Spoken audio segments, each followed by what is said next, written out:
नमस्कार दर्शक बंधु पाणीपाग खबर आपण स्वागत। दाना बांधुची घूर्णिबलय 19 रे लघुचाप 18 तारिख पुणी आरंभ हेब वर्षा।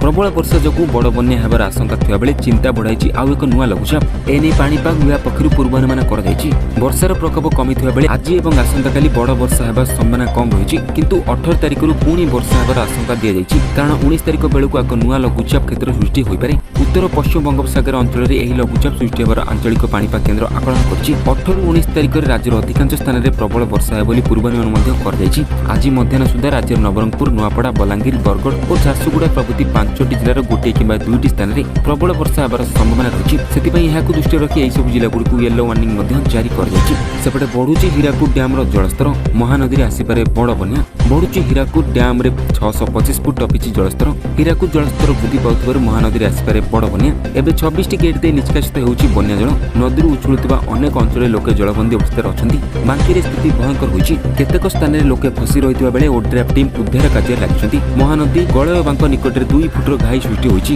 कुहुड़ा नाला उपरे 5 फुटर बन्या जल प्रभावित होइछि। पानी भितरे बड़ंबार अधिष्ठाती देवी मां भट्टारिका मंदिर संपूर्ण बुड़ी जाइछि। सेपटे जाजपुर जिला दशरथपुर ब्लॉक रे काणी नदी बंधरे एक बड़ घाई सृष्टि होइछि। नदी रे जलस्तर बढ़ुथिबारु 60 फुटर घाई एक सृष्टि होइछि। आउ सेही घाई देई बन्या पानी गां दांडरे प्रवेश करुछि। यथा शीघ्र घाईर मरामती न करागले चाषबास नष्ट हेबार संभावना रहिछि।